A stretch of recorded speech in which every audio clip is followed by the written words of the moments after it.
Buenos días a todos. Apenas escuché 5 voces que dijeron buenos días. Gracias. Estuvo bonito el videíto, ¿verdad? Sí, ¿verdad? Hoy vamos a conversar un poco de eso. No solamente saludamos a los que están aquí presentes en esta mañana, sino también a aquellos que nos acompañan por nuestros distintos canales virtuales y que nos pueden escuchar no solamente en la transmisión en vivo, sino también cuando bien la agenda les permite escucharnos, ya sea en YouTube o en Spotify, creo que era, podcast, se anunció al principio. Durante las semanas anteriores nosotros estuvimos revisando un tema que tenía que ver con aquellas cosas que están, permítame sentar, con aquellas cosas que fastidian y molestan el corazón y que de alguna manera cada uno de nosotros sostiene esta lucha día a día.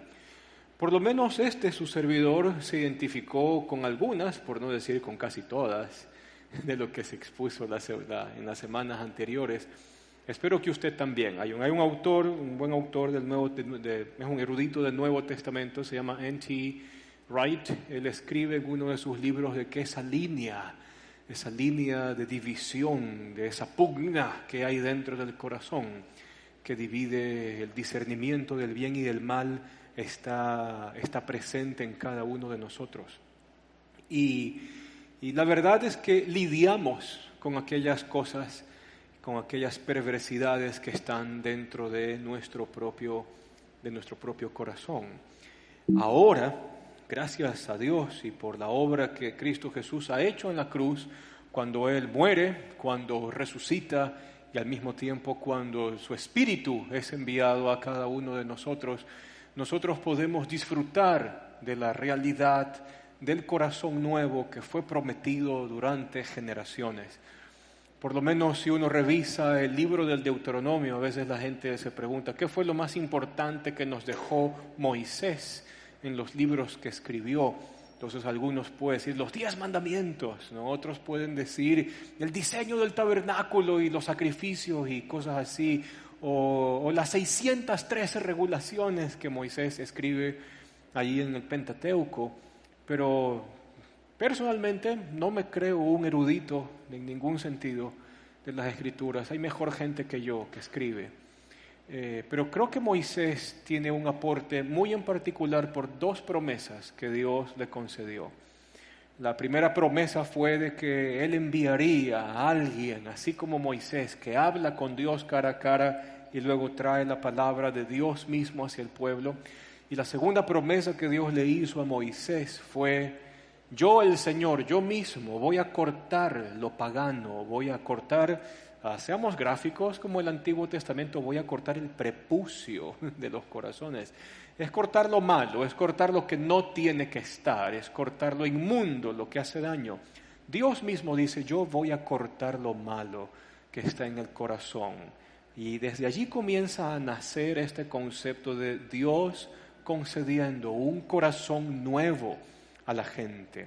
Esa promesa luego la repetiría Jeremías allá por el año 586 antes de Cristo, cuando Dios le dice a Jeremías, Jeremías, el corazón del hombre es mentiroso y es perverso, siempre está inclinado hacia el mal, más que todas las cosas. Yo lo conozco, dice el Señor. Y luego Dios le promete a Jeremías de que Él daría un corazón nuevo y que si el corazón tiene piedras o tablas de piedra, hablando de las durezas que nosotros tenemos, Dios se encargaría de darnos un corazón nuevo. Ezequiel, que es otro profeta que escribe por allá en el 510 antes de Cristo, él puede mencionar de que Dios nos concedería un corazón de carne, un corazón sensible, y que en ese corazón Él escribiría sus palabras. Él escribiría su voluntad, para que vivamos, ¿se entiende? Entonces, ahora que usted y yo estamos en Cristo Jesús, nosotros entendemos de que esa obra de transformar el corazón, de llamar la atención del corazón, de quitar lo malo del corazón, de entregar ese corazón nuevo, arrancó con este combo de 3 cositas. El Señor Jesús muere en la cruz por nosotros, a favor de nosotros. El Señor Jesús resucita de entre los muertos, y ya hemos hablado aquí de resurrección bastantísimo, y si no, converse con nosotros en alguna otra ocasión. El Señor resucita de entre los muertos para probar que nosotros tenemos una vida nueva, esperanza de vida eterna por el perdón de los pecados, y quizás lo mejor de todo es que ya la muerte no es un problema para los que estamos en Cristo, porque sabemos lo que viene después, una eternidad en pleno disfrute con el Creador, nuestro Salvador. Y tercero, Dios envía su Espíritu, y su Espíritu comienza a obrar en nosotros. El Espíritu Santo de Dios comienza a hacer esa obra de regeneración dentro de nuestro corazón. Y esa obra de regeneración, de cambio, de transformación, se va a generar por medio, o usted se va a dar cuenta de que eso es cierto, por una lucha. Exactamente, usted pone su confianza en Jesús y cree en el Evangelio, y dentro de usted se va a desatar una lucha donde el Espíritu de Dios mismo va a evidenciar aquellas cosas que Él quiere transformar y cambiar, porque el nuevo corazón se tiene que llevar a cabo dentro de la vida del discípulo, dentro de la vida de la persona que cree en Jesús. Pero ahora viene un punto interesante, de que todo esto tiene que estar engranado o tiene que estar íntimamente relacionado con el desarrollo de una comunidad donde usted y yo podamos expresar, podamos hablar, podamos compartir esa lucha que hay dentro del corazón. Usted pueda evidenciar con otra persona, si es posible hasta confesar y decir, ¿sabes qué? Yo me siento así, me siento de esta forma, me siento de esta otra forma, o ¿sabes qué? La regué, metí la pata, me equivoqué, ofendí, pequé, me rebelé, como usted lo quiera llamar, el nombre no interesa, pero usted necesita de esa comunidad que evidencie el trato de Dios con nosotros. No en vano a la iglesia se la llama el cuerpo de Cristo, porque es la iglesia la que abraza, la que acoge, la que direcciona, la que alimenta, la que está presente, la que protege, la que anima. ¿Me explico? Por eso, todas estas debilidades del corazón de las que hablábamos en semanas anteriores, el mejor lugar, según el diseño del Nuevo Testamento, es en una comunidad, la cual nosotros hemos denominado casas, iglesias, y que estamos de a poco impulsando dentro de la Alianza San Borondón, para que usted también sea parte de ella. Ahora, hay ciertos problemas, porque a veces la gente, quizás en cualquier medio, si hablamos del catolicismo romano, si hablamos de los protestantes evangélicos, digamos que los dos grupos van a adolecer de la misma cosa. ¿Y cuál es la misma cosa? De que plantean de que la relación con Dios o las cosas que tienen que ver con el Creador y la salvación se tienen que llevar a cabo dentro de un evento. No importa el nombre que le ponga, llámelo culto, llámelo celebración, llámelo misa, llámelo lo que sea, no importa el nombre. Pero lo interesante de esas realidades es que nada de eso genera la familiaridad, la unidad y las relaciones significativas que tanto Jesús y los apóstoles habían diseñado para la iglesia, comenzando de entre las casas. Solo por hacer una pequeña prueba, sin preguntar, ¿cómo se llama la persona que está delante suyo? ¿Lo sabe? Bueno, Roberto Falqués puede ser la gran excepción a la regla. ¿Quién está detrás suyo? ¿Cómo se llama? ¿Cómo se llama el que está al lado de su grupo familiar?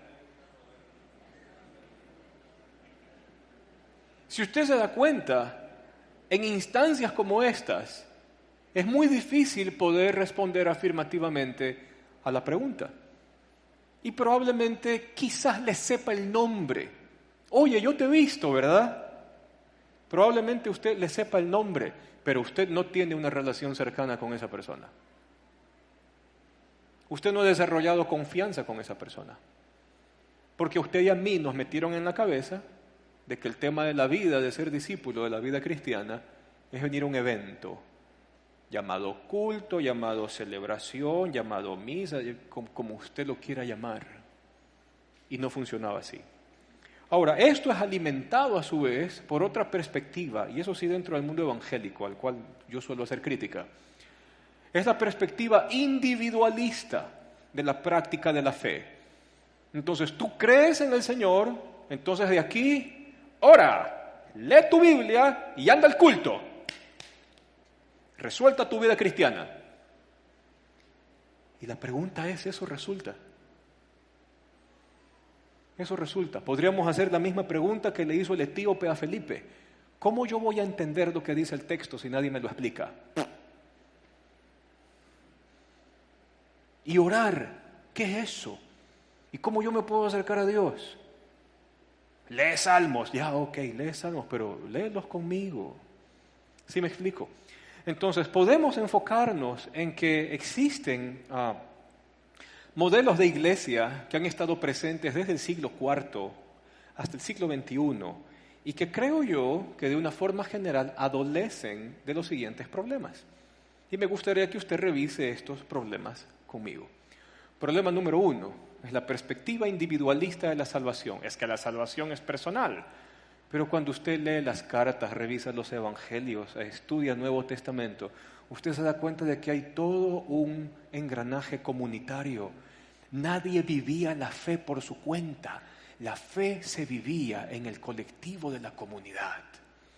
La fe se evidenciaba en el colectivo de la comunidad. Porque es fácil decir, sonríe, Cristo te ama. ¿Se ha topado con eso? Sonríe, Dios te ama. La comunidad del primer siglo habría dicho, el Señor te ama, ven a mi casa para que tú puedas experimentar el amor de Dios que hay entre nosotros. ¿Me hago entender? Entonces, a veces usted y yo hemos vivido una vida dogmática y sin práctica. Yo sé que Dios me ama, yo sé que eso es una verdad, yo sé que Dios está conmigo. Pero Dios diseñó a la iglesia, al cuerpo de Cristo, a la comunidad, para que esas realidades espirituales aterricen en una realidad palpable para mí. Entonces yo puedo evidenciar el amor divino cuando alguien me acompaña, pues en mi tiempo duro de prueba. O la vida no es complicada. Dígame usted, ¿es o no es la vida complicada?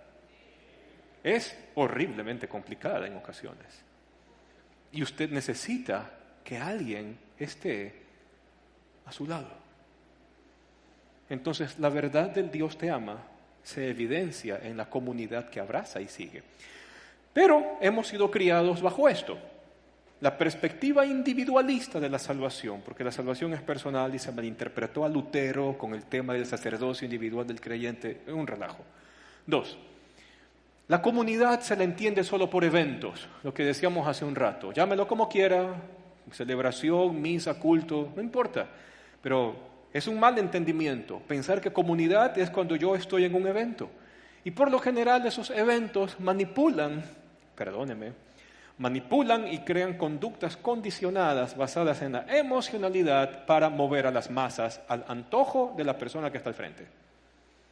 No se piensa, no se razona, simplemente se explota la emocionalidad, cualquiera que ésta sea. Segundo gran problema. Tercer gran problema.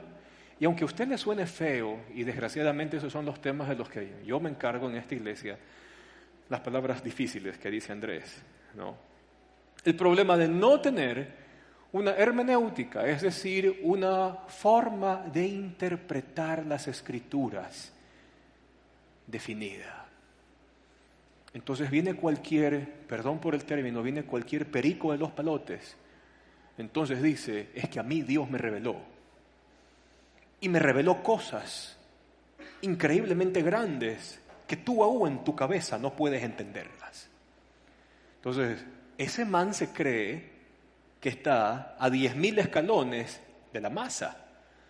Entonces, no hay una interpretación definida, o llamemos así, no hay una interpretación unificada, sólida, consistente de las Escrituras. Terrible problema. Si algo sale de cualquier sistema de interpretación, por lo general no es ni entendible. No es ni entendible. No se lo aterriza a la realidad, porque usted y yo necesitamos respuestas prácticas basadas en el conocimiento de Dios para tomar decisiones, dirigir emociones y enfrentar la vida que a veces se pone horriblemente complicada para muchos de nosotros. Asumo que para usted también. Yo me incluyo. No entendible y que no es aplicable a las realidades terrenales. A ver, pensemos. A mí, ¿de qué me sirve pensar? Vamos con un tema reventado. ¿A mí de qué me sirve pensar o aceptar decir, yo tengo discernimiento de espíritus? Y eso significa que cuando yo voy en un lugar, yo puedo ver el mundo invisible. O sea, aparte de que eso suena a X-Men, ¿ya? Pero eso en la vida práctica, la verdad es que no me sirve. Si es que eso es cierto. Por si acaso, yo no apoyo esa lectura de los dones, es una lectura reventada acerca de los dones. Pero yo debo de generar soluciones prácticas a las realidades que vivimos, suficiente con la complejidad de la vida. Y lo último es que los movimientos de iglesia desde el siglo IV hasta el siglo XXI tienen ese enfoque que es un enfoque malsano. El enfoque hacia la jerarquía y el enfoque a la fidelidad hacia una organización determinada. De tal manera que al final de cuentas lo que importa es que la organización prevalezca y no necesariamente que el mensaje del Evangelio se extienda. Lo que importa es que la organización sobreviva y no necesariamente de que las familias sean transformadas. ¿Sí me hago entender? Estos son problemas que, aunque usted no lo crea, adolecen la mayoría de los movimientos dentro de la cristiandad. Pero lo que nos interesa hoy día hablar es que si usted mezcla estos ingredientes, da como resultado de que no se lleva a cabo la comunión. No hay comunión entre creyentes, no hay relaciones significativas, no hay acompañamiento, no se genera el lugar de confianza y sin juicios donde yo puedo exponer mi corazón tal como soy porque tengo vergüenza, porque van a creer que no creo en Jesús, porque van a pensar que soy un inmaduro, porque voy a quedar mal frente a toda esta gente que parece que sabe, bla, bla, bla, bla. No hay comunión. Y ese sí es un gran problema, porque a lo largo de las cartas de los apóstoles y de los evangelios, nosotros nos damos cuenta de que Cristo Jesús y los apóstoles nos entregaron, llamemos así, la receta, si lo quiere ver desde esa perspectiva, para poder diseñar la comunión y aplicar eso, ¿ah? E implementarlo en las iglesias locales. 3 preguntas que vamos a tratar de resolver a lo largo de esta exposición. Desgraciadamente no es diálogo, aunque puede ser complicado tener diálogo con 500 personas al mismo tiempo, pero no importa. En medio de esto, 3 preguntas que vamos a resolver. Pregunta 1. Tenemos que ver, a la luz de las Escrituras, dónde es el mejor lugar para tratar estos temas del corazón. ¿Se acuerda? La ira, la avaricia, la envidia, los celos, todo lo que se expuso aquí. Muy bien, ¿dónde es el mejor lugar para tratar eso? Otra pregunta, ¿qué genera o cuál va a ser el resultado de estos elementos que a nosotros nos presentó Hechos capítulo 2? ¿Se acuerda? Tener las cosas en común, partimiento del pan y beber la copa, doctrina de apóstoles, perseverar en la oración y velar por las necesidades mutuas de cada uno de nosotros. ¿Qué puede generar eso al final? Y pregunta 3. ¿Cómo afecta esto? O sea, ¿cómo afectan estas enfermedades que vimos en la claqueta anterior? ¿Cómo afectan estas enfermedades de la cristiandad a la lectura de los documentos del Nuevo Testamento? Porque a veces pensamos que el Antiguo Testamento es como una biblioteca donde yo puedo sacar un versiculito más o menos para ver, ay, sí, mira lo que dice el versículo. Y nos olvidamos de cuál fue la intención de Pablo, de cómo recibió la carta la gente a quien fue dirigido determinado documento, de que cómo esa carta encaja en toda la enseñanza de los apóstoles. Vea, de eso, por último, a nadie ni le interesa. Y aunque usted no lo crea, nosotros estamos frente a otra forma de analfabetismo.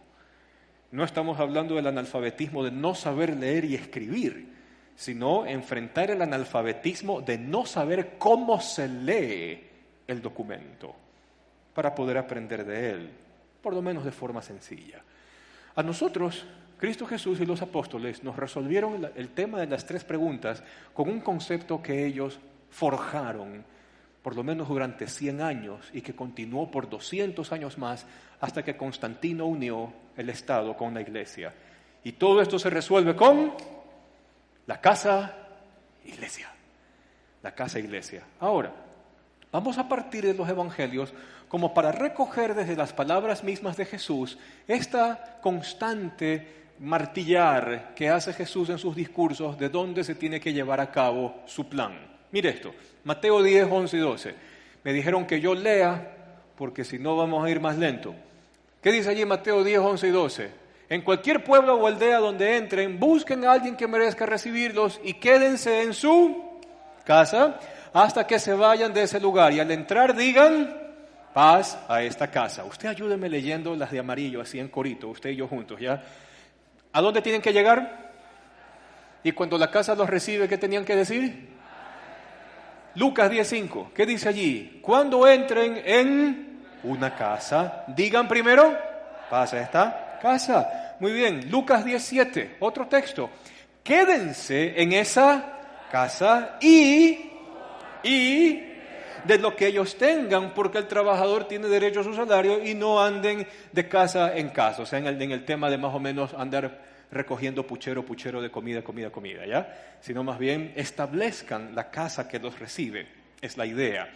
Hechos 10:22, es Pedro y Cornelio, ¿qué dice allí? Ellos contestaron, venimos de parte del centurión Cornelio, un hombre justo y temeroso de Dios, respetado por todo el pueblo judío, y un ángel de Dios le dio instrucciones de invitarlo a usted, entre paréntesis Pedro, de invitarlo a usted a su casa para escuchar lo que usted tiene que decirle. Pedro compartió el evangelio, por si acaso. Hechos 16:32.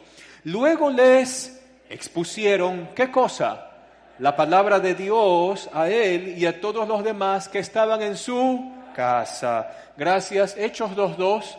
Estos son los discípulos que están orando para que el Espíritu de Dios venga y tengan poder para ser testigos. Dice, y de repente vino del cielo un ruido como una violenta ráfaga de viento y llenó toda la casa donde estaban reunidos. Espérense un ratito. Hasta ahora, ¿qué estamos leyendo? ¿Qué dijo Jesús? ¿Dónde se reúne la iglesia? ¿Qué se hace en la casa? Sin emborracharse. Cuidado. Se come, se bebe, se ora, se comparte la palabra de Dios, se disfruta. Y pregunta, ¿y cuando pasa eso, no se conversa? ¿Y cuando pasa eso, no se abre el corazón? ¿Y cuando pasa eso, no se agarra a alguien de la casa donde estoy comenzando a entablar una relación de confianza y decir, ven ñañito, te voy a contar algo? Algo que me tiene mal. Y no voy a pensar, uy, van a pensar de que yo no soy espiritual. No. Porque todos nosotros pasamos en ocasiones las de Job. ¿Sí o no? En ocasiones en nuestra vida pasamos como que las 10 plagas de Egipto están pasando encima de uno. Y yo necesito sentir el Dios te ama con el abrazo de un amigo que llora conmigo. No sirve de mucho repetirle dogmáticamente a alguien, Dios te ama, si no estás dispuesto a caminar con Él y a llorar con Él. ¿Dónde pasa todo eso? En la casa donde estaban reunidos. Hechos 2:46, que ese es como nuestro texto lema que dice allí, no dejaban de reunirse en el templo, eso era porque en el templo predicaban el evangelio de los judíos, por si acaso, el templo se destruyó en el 70 y esa cosa nunca más se va a levantar, ¿ya? No dejaban de reunirse en el templo ni un solo día, y ¿de dónde en dónde? De casa en casa, ¿qué hacían? Partían el pan y beber la copa, ¿se entiende? Compartían la comida con alegría y con... ¿Dónde se hace eso? En la casa. Hechos 5:42. o en otro episodio de los apóstoles, y día tras día en el templo, ya sabe por qué se reunían allí, y de casa en casa, ¿qué acontecía en las casas? No dejaban de enseñar y anunciar las buenas nuevas, el evangelio, el querigma, de Jesús el Mesías. Otra, aunque este texto está gráficamente censurado porque las escenas son fuertes, ya gracias a Dios es texto escrito, dice Hechos 8:3, Saulo por su parte causaba estragos en la iglesia. ¿Cómo? Saulo sabía, su sistema de espías funcionaba. Pablo sabía dónde se reunían los creyentes. ¿Dónde se reunían? Entrando de casa en casa, arrastraba. O sea, usted se imagina amarrar a una persona de los pies o de las manos, amarrar luego eso en la montura del caballo y... ¿Cómo llega ese pobre individuo a la cárcel? Nadie sabe por qué está censurado esto gráficamente, ¿no? Entrando de casa en casa, arrastraba a hombres y a mujeres y después de eso los metía en la cárcel. Pero igual, ¿dónde perseveraba la iglesia? De casa en casa. Hechos aquí, si usted no sale aprendiendo esto bien, me jubilo de este lugar. Hechos 12:12. ¿Qué dice? Cuando cayó en cuenta de esto, fue a la... ¿De quién? La casa de María, madre de Juan Marcos, el que escribe el Evangelio, el que es amanuense o traductor de Pedro, apodado Marcos, donde, ¿qué pasaba en la casa de María, mamá de Juan Marcos? Muchas personas estaban reunidas orando. ¿Quién estaba al frente de esa iglesia en casa? María, la mamá de Juan. Lindo. No es que eso es solo para hombres, aguántese. Pablo en Gálatas dice, la gracia de Dios ya no hay judío ni griego, ni esclavo ni libre, ni bárbaro ni escita, ni hombre ni mujer, porque ahora todos somos hechos uno solo en Cristo Jesús. Así que las mujeres estaban al frente de iglesias en casa. ¿Se imagina? ¿Qué más acontece aquí en este Hechos 12:2? Pedro y Juan habían sido encerrados y golpeados por predicar el Evangelio. ¿A dónde fueron a buscar refugio? Junto con la iglesia que se reunía en la casa de María. Vamos con otro, Hechos 16. Al salir de la cárcel, Pablo y Silas, o Silvano, es el mismo. Pablo y Silas, y uno dice, el gran apóstol Pablo. El gran apóstol Pablo y el gran apóstol Silas, o parte del equipo apostólico que era Silas, ¿a dónde se fueron después de la cárcel? A la casa de Lidia. ¿Quién es Lidia? Es una mujer. ¿Dónde se vieron con los hermanos? ¿Dónde estaban los hermanos? En la casa de Lidia. ¿Y qué hicieron los hermanos con Pablo y con Silas? A ver, espera, o sea, de que Pablo y Silas necesitaron ánimo. Y la respuesta es sí. Porque a veces nuestras mentes jerárquicas más o menos piensan, es que el pastor principal, él lo entiende todo. Es que los pastores, a nosotros Dios nos ha dado tal y tal cosa, que nos hace especiales, alguna vaina así. A la basura con ese comentario. Pablo y Silas necesitaron que los hermanos los acojan y los animen, porque habían pasado un tiempo complicado. ¿Usted sabe lo que es estar apaleado en una prisión romana? Es complejo eso. Y ellos necesitaban que la iglesia los acoja. ¿Me hago entender? Otro texto, Hechos 18. Entonces Pablo salió de la sinagoga, y estos manes sí que son valientes.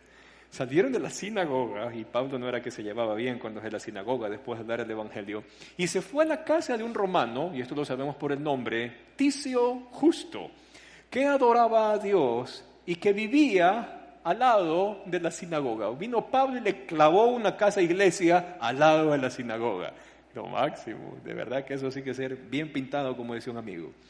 Hechos 20:20, ustedes saben que no he vacilado en predicarles nada que les fuera de provecho, sino que he enseñado públicamente y en las ¿Dónde llevaba su enseñanza el apóstol Pablo? Romanos 16:5. Saluden igualmente a la iglesia que se reúne en casa de ellos, por si acaso se refiere a Priscila y Aquila. Saluden a mi querido hermano Epéneto, el primer convertido a Cristo en la provincia de Asia. Y en el versículo 19, ahí están los nombres que quería mencionar, las iglesias de la provincia de Asia les mandan saludos. Aquila y Priscila los saludan cordialmente en el Señor, como también la iglesia que se reúne ¿en dónde? En la casa de ellos. Y allí está al frente un matrimonio. La casa de Lidia, ahí funcionaba una casa iglesia. La iglesia de María, madre de Juan Marcos, ahí funcionaba otra casa iglesia. Acá, Priscila y Aquila tienen una. Mire otra, Colosenses 4:15. A la hermana, saludes a los hermanos que están en Laodicea. La ciudad de Laodicea fue trabajada por la iglesia de Éfeso, por si acaso, ¿ya? Saluden a los hermanos que están en la iglesia de Laodicea, como también a Ninfas. Y por si acaso, Ninfas es el nombre de una mujer, ¿ya? Si usted ve morfológicamente, eso es el nombre de una mujer. Le digo porque hay autores que dicen, Ninfas era un nombre de hombre. Ay, a veces las ignorancias duelen, ¿ya? Pero Ninfas era el nombre de una mujer. Y la iglesia que se reúne en la casa de ella. La iglesia que se reúne en su casa. Otro texto, Filemón 1:2. Comienza desde el verso 1. Saludos a ti, Filemón, y, ahí comienza el verso 2, a la hermana Apia, se asume que es la mujer. ¿Se imagina llamar a una hija Apia? La van a molestar en el colegio, ¿verdad? Vamos a hacer ensalada, vente. No, porque... A la hermana Apia y también a Arquipo, nuestro compañero de lucha. ¿Quiénes están al frente de esa casa iglesia en Colosas? Filemón vive en Colosas. Chisme. Ya, pero ¿quién está al frente de esa casa iglesia en Colosas? Filemón, su mujer Apia y Arquipo, estableciendo la iglesia en la casa. Otro texto, un poco más tardío, segunda de Juan. Si alguien los visita, porque a veces los maestritos del error, estos que predican herejías y nadie les dice nada, Juan sí se pone duro con esa gente y dice, si alguien los visita y no lleva la enseñanza de los apóstoles, y no lleva esta enseñanza, no lo reciban, ¿en dónde? No lo reciban en la casa, ni tampoco le den la bienvenida, ni lo dejen entrar. No, a los falsos maestros, va de retro, quédate fuera, tú no entras aquí, non grata tu presencia. Entonces, si después de todos estos textos podemos por lo menos responder esta pregunta, ¿dónde Jesús diseñó que es el mejor lugar para que se lleve a cabo la iglesia? ¿Dónde es el lugar donde se comparte de mejor forma la enseñanza, la interpretación, la hermenéutica y la parte práctica de cómo llevar a cabo la enseñanza de Dios en nuestra realidad difícil y nuestro corazón? En la casa. Es el mejor lugar. Y no porque nos lo inventamos. Usted lo acaba de leer de forma sencilla. Y podemos hacer ciertos contrastes. Si usted ha estado por ahí lidiando con este mundo cristiano, en cualquier lugar, usted va a ver una tablita allí, hay 3 categorías, donde vamos a ver un rapidito la filosofía, que es lo que vamos a criticar primero. Luego tenemos allí iglesia celular desde la perspectiva tradicional y la casa iglesia, que es lo que el Nuevo Testamento menciona de forma explícita. Entonces, en la filosofía, en las iglesias tradicionales, evangélicas o católicos romanas, cualquiera de esas cosas, ya hasta las neopentecostales y la última cosa, todos ellos coinciden en que existe un reino de liderazgo. O sea, es que yo estoy más cerca del ungido. Yo pertenezco al grupo íntimo de los que están al frente de esto. Es que yo estoy en los 12, estoy en los 10, estoy en los 7, o si es que ya son más descarados, ¿no? Es que yo pagué los $350 para el evento, para estar en la primera fila cerquita del que nos iba a ministrar.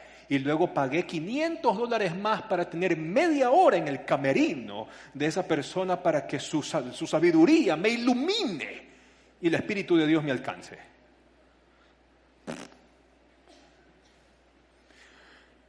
Reino de liderazgo. Eso no funciona, con el tiempo se cae. En la casa iglesia, ¿quién es la cabeza? Pablo se sentía, espérate un ratito, yo soy Pablo, yo no necesito de nadie, yo viajé al tercer cielo, vi cosas que nadie ha visto y que no se las puedo expresar a nadie. No, Pablo y Silas necesitaron de los sencillos hermanos de la iglesia, de la casa de Lidia, porque estaban atravesando un momento difícil. Si usted lee otra parte de Romanos 16, Pablo igual dice de que le manda saludos a Rufo, no es un perrito, es una persona, le mandan saludos a Rufo y a su mamá, y Pablo dice de su mamá, porque la mamá de Rufo ha sido también una mamá para mí. O sea que Pablo en ocasiones, en toda su vida, si usted lee 2 Corintios, usted se va a dar cuenta la carga emocional que siente Pablo encima. Y la mamá de Rufo fue un aliciente para Pablo, porque él necesitaba ser animado. No era que yo lo tengo, yo lo sé, yo soy el ungido, yo soy el inspirado, yo soy el que Dios ha puesto, o alguna cosa así. Nada, la cabeza es Cristo. ¿Y el resto de nosotros qué somos? Somos ñaños, somos hermanos. Se acabó, no hay más. Otra, ¿qué es lo que refleja? A veces los movimientos de las iglesias tradicionales reflejan la cultura urbana. Entonces sale la película Capitán América y entonces justo el siguiente fin de semana hacen un evento donde, así como el Capitán América tiene el escudo de vibranium, nosotros tenemos también el escudo de la fe. Usan mal Efesios 6, usan terriblemente mal Efesios 6, y lo que parece en las celebraciones es un copy-paste de lo que pasa afuera, pero que no necesariamente trae respuestas a lo que estamos pasando como ciudad, sociedad o cultura. Mientras que los modelos de casa e iglesia que estableció Jesús y los apóstoles llevan a cabo la cultura del pueblo de Dios. Porque eso de ponerse la camisetita del Capitán América y hacer la obrita de teatro simplemente son condimentos. Pero la transformación de la cultura es hacia donde apunta la cristiandad, porque se apunta al corazón. Otra, los movimientos así tradicionales se desarrollan por lo general en naciones guerreras o más o menos en naciones donde a la gente le gusta seguir instrucciones. Paso 1, paso 2, paso 3, paso 4. No, punto 1, punto 2, punto 3, punto 4. Y si no es así, no se puede hacer. Eso llegó a nosotros con los misioneros que vinieron a inicios del siglo XIX, ¿sí? Por ahí. Cuando vinieron acá, venían de una cultura norteamericana, entonces trajeron eso para acá, y al final de cuentas eso se convirtió en denominaciones, y eso generó muchos problemas, ¿ya? Pero las casas iglesias se pueden desarrollar en cualquiera que sea la sociedad, pero en especial en sociedades como las latinas y quizás las del Mediterráneo, donde la espontaneidad es lo que nos caracteriza. ¿Se acuerda que Roberto cantó y les dijo de que esto no estaba en el programa? Si nosotros fuésemos una especie de iglesia tradicional de culturas guerreras e hiperorganizadas, de allá arriba lo hubiesen disparado. Porque no puedes interrumpir el programa. Pero en los modelos de iglesia que Jesús establece, la espontaneidad es lo que marca, una sana espontaneidad. ¿Qué más? Para las iglesias tradicionales, los grupitos de casa o las células o como les quieran llamar, ¿ya? Los grupitos de casas son solamente un pequeño ingrediente de muchos otros ingredientes.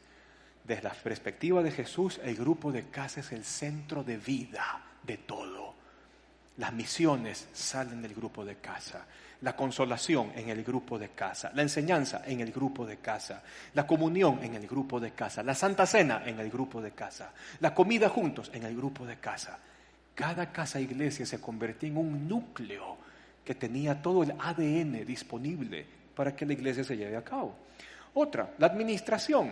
La administración en las iglesias es la administración piramidal, que ahí se le llama modelo Jetro. Es decir, tienes que poner a uno que comande a 10 y cada uno de estos 10 tiene que comandar a 100 y cada de estos 100 comandará a 1000 y cada uno de estos 1000 a 10.000.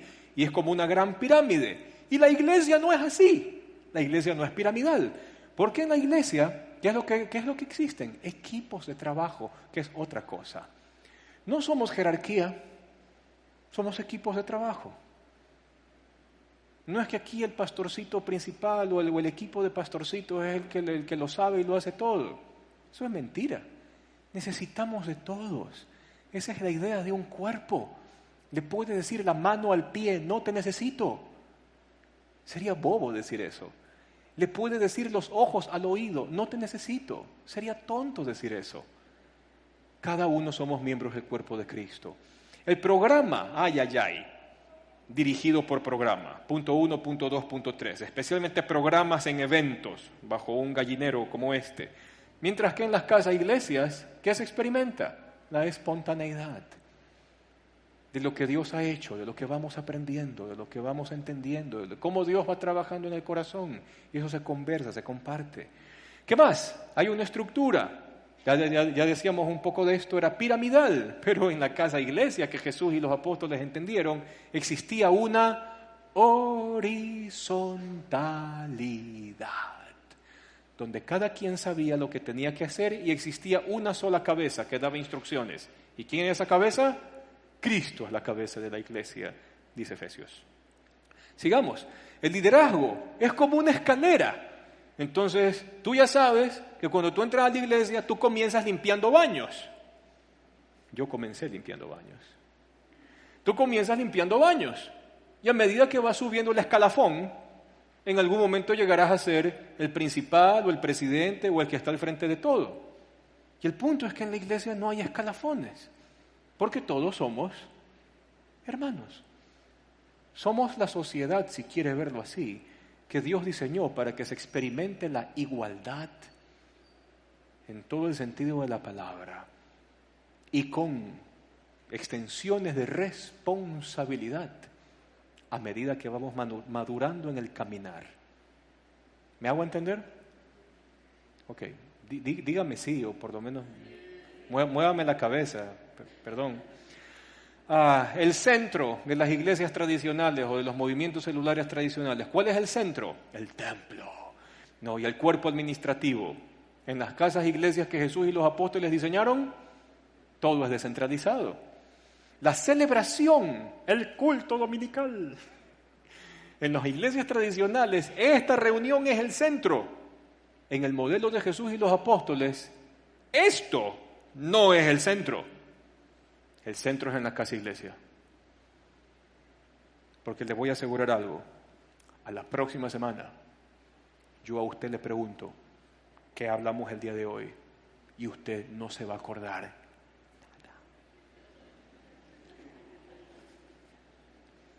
He arado en el mar. Así de simple. Por eso Jesús estableció que el mejor modelo de enseñanza son comunidades pequeñas que dialogan y no grandes eventos con monólogos. La celebración es opcional, no es obligatoria. Esto es opcional. La casa iglesia, ahí es vida. La visibilidad es alta. Todo el mundo sabe, ahí está el edificio, ahí está la oficina de la denominación, ahí es donde están. La casa iglesia tiene visibilidad baja. Por eso el Evangelio en Corea del Norte, en China, en India y en África se multiplica y no tienen templos, no tienen gallineros como el nuestro, tienen casas. Y el gobierno los persigue y juegan al gato y al ratón. Porque el gobierno viene, ¡pum!, entra a una casa, así como Saulo. Y ese día no encuentran a nadie, porque están en otra casa. A la siguiente semana van a la otra casa, no hay nadie. ¿Qué? Aquí no hay nadie. Revise. ¿Dónde están? Están en otra casa. Y así, la baja visibilidad ayuda a la expansión, aunque usted no lo crea. El sistema lo pintan como evangelístico. Es que queremos que todos escuchen el evangelio. Claro, pero es que la obra apostólica incluye que se entienda el evangelio y que el corazón sea transformado. ¿De qué me sirve compartir el evangelio si luego no hago el acompañamiento para que el corazón cambie? Todo el trabajo se tira a la basura. No es consistente. Y lo último es que en los modelos tradicionales lo que importa es la organización, movimiento, denominación. Pero cuando nosotros entendemos que nuestras casas se convierten en centros descentralizados, ¿qué contradicción? Cuando nuestra casa se convierte en el punto descentralizado, donde Dios lleva a cabo su plan, ya no me importa que anden diciendo, ay, eso es de la Iglesia Alianza Cristiana y Misionera. Ya no interesa la denominación, no me importa la denominación. Me importa clavar una iglesia en casa en cada sector de la ciudad hasta que toda la ciudad esté inundado de discípulos de Jesús y no de denominaciones. ¿Me hago entender? Entonces, para desarrollar el contraste, vamos viendo rapiditos textos bíblicos que de alguna manera van a soportar la tabla que hemos presentado. Mateo 20, del 25 al 26. Lea conmigo, que dice, y Jesús los llamó y les dijo, como ustedes saben, los gobernantes de las naciones oprimen a los súbditos y a los altos oficiales que abusan de su autoridad. ¿Y no le ha pasado eso a veces en algunas iglesias? Sí, ¿verdad? ¿Qué dice el Señor? Pero entre ustedes no funciona así. En criollo castellano, los modelos piramidales dentro del diseño que Dios estableció no funcionan. Se están yendo en contra de la enseñanza de Jesús. ¿Por qué? ¿Qué dice ahí? Al contrario, el que quiera hacerse grande entre ustedes deberá ser su servidor. Otro evangelio utiliza la palabra esclavo, que es más fuerte. Otro texto, Mateo 23:8. Pero no permitan que a ustedes se les llame rabí, maestro. Ay, es que yo voy a usted porque usted es el pastor principal. Es que yo voy a usted porque usted es el maestro. ¿Qué dijo Jesús? Ni siquiera acepten el calificativo. Porque de una sola persona ustedes aprenden. ¿Y quién es el maestro? El Señor. Porque uno solo es su maestro. Y el resto de ustedes son hermanos. Somos ñaños. Así es lo ecuatoriano, somos ñaños. Y así tenemos que vernos. No es que yo estoy acá y tú estás acá. Eso no vale. Otra. Este tema de culturas, la cultura urbana versus la cultura del pueblo de Dios. ¿Qué dice Romanos? No se amolden al mundo actual, más bien sean transformados mediante la renovación de su mente. Cuando sus pensamientos sean transformados, ustedes van a poder entender que la voluntad de Dios es buena, es agradable y es perfecta. ¿Ya? ¿Y eso dónde se logra? ¿En un evento donde nos vestimos como el Capitán América? No, ¿dónde se desarrolla esta transformación de la mente? Porque en la casa de iglesia yo puedo dialogar. Otro texto, Primera de Juan, no amen al mundo, ni nada de lo que hay en él. Si alguien ama al mundo, no tiene el amor del Padre, porque nada de lo que hay en el mundo, y allí está metido lo que hablamos en la serie pasada, los malos deseos del cuerpo, la codicia de los ojos y la arrogancia de la vida, nada de eso proviene del Padre, sino ¿de dónde? Sino del mundo. Ahora la gran pregunta es, ¿cuándo yo voy a saber que le estoy dando lugar al mundo corrompido y al mundo complicado en mi corazón?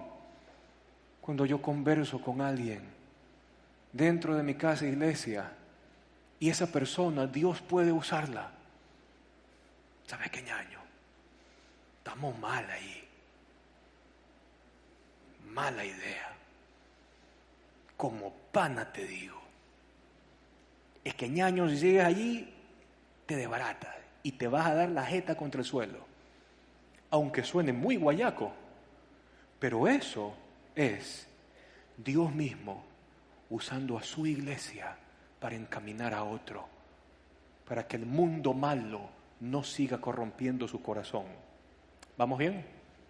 Pero eso usted lo puede hacer aquí. ¿Puede usted hablar conmigo ahorita de eso? Y de poderlo hacer, ¿lo haría?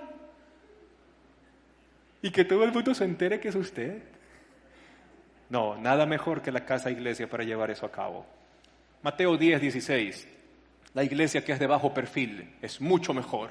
Hay una parábola que refuerza eso, que dice, yo los envío como ovejas en medio de lobos, por lo tanto sean astutos como serpientes y sencillos como palomas. Bueno, no se dejen que el gobierno después juegue con ustedes al gato y al ratón, ¿no? Sería terrible. Sería terrible que después de algún tiempo tengamos la política de Goebbels aquí en el Ecuador, ¿no? Donde el ministerio de la propaganda es quien puede aprobar qué cosa se habla y qué no se dice. Inclusive dentro de la Segunda Guerra Mundial, muchos pastores protestantes fueron obligados a predicar lo que el gobierno quería que se predique. ¿Se imagina? Y claro que hubieron pastorcitos que dijeron que no. ¿Sabe dónde terminaron los pastorcitos que dijeron que no porque eran leales a Jesús y a la doctrina de los apóstoles? ¿Sabe dónde terminaron? En los campos de concentración. Y por lo menos un testimonio de ellos es el de Dietrich Bonhoeffer, que lo ahorcaron con alambre de púas en el campo de concentración por no someterse a lo que el gobierno decía. Entonces es mejor tener una iglesia de bajo perfil para que el movimiento continúe. ¿Vamos bien? Ok. Hechos 13, sigamos, rapidito. Dice, en la iglesia de Antioquía, esto para probar que cada casa iglesia es una unidad independiente, que tiene todo el ADN completo. En la iglesia de Antioquía eran profetas y maestros, Bernabé, Simeón, aquí me da risa Lucas, porque hasta los apodos este man agarra. Bernabé, Simeón, ¿y cuál era el apodo de Simeón? El negro, lo máximo. Lucio de Cirene, Manaén, que se había criado con Herodes el tetrarca y Saulo. Y mientras ayunaban, porque eran judíos, y participaban en el culto al Señor, ¿dónde estaban reunidos? Siempre, en una casa. El Espíritu dijo, apártenme ahora Bernabé y a Saulo para el trabajo que los he enviado. Les impusieron manos y los enviaron. El envío se hace desde una casa. Eso es todo. No es gran ciencia. Efesios 4, Él mismo constituyó a unos apóstoles, evangelistas, profetas, pastores, maestros, con un único fin, enseñorearse del cuerpo de Cristo. ¿Ese es? Sentirse superior a los demás. Enrostrarles a todo el mundo de que ellos han sido escogidos y el resto de la gente no. ¿Dice eso el texto? No. ¿Para qué Dios puso estas funciones, no jerarquías? Con el fin de capacitar, enseñar al pueblo de Dios para que todos podamos hacer la obra del servicio y así edificar el cuerpo de Cristo. Qué sencilla descripción de trabajo.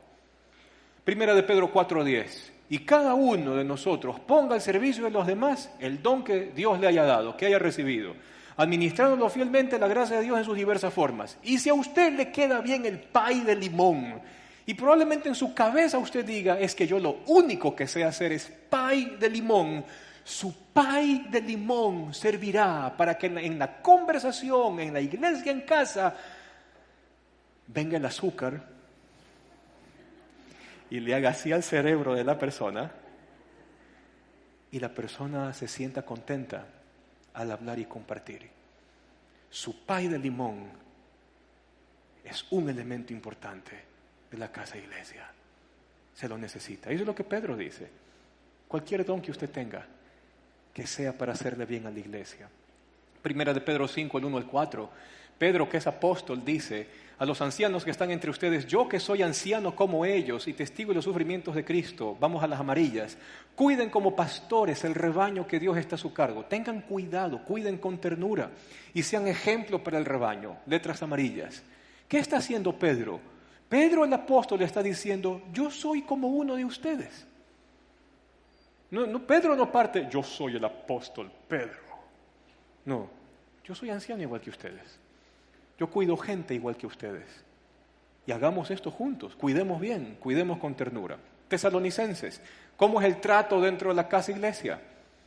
Dice así, vamos con amarillas. Los tratamos con delicadeza, como una madre cuida a sus hijos, los amamanta o los cuida con ternura.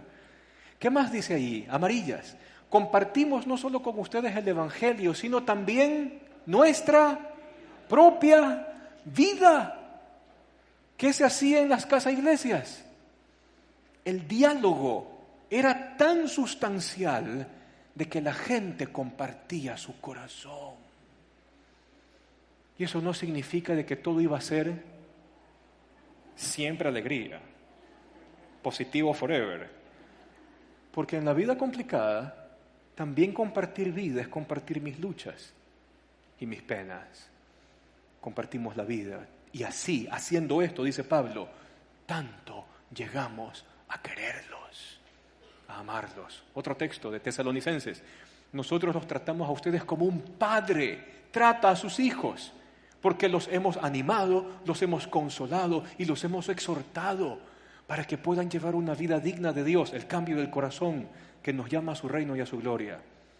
La iglesia es descentralizada. Esto no es una empresa, no es una corporación, no es un programa, no es ninguna de esas cosas jerarquizadas. Esto es un cuerpo. Y es un cuerpo que crece, persevera, alcanza y comparte vida desde la sencillez de la sala de una casa con el pay de limón que solo a usted le queda bien. Somos un cuerpo.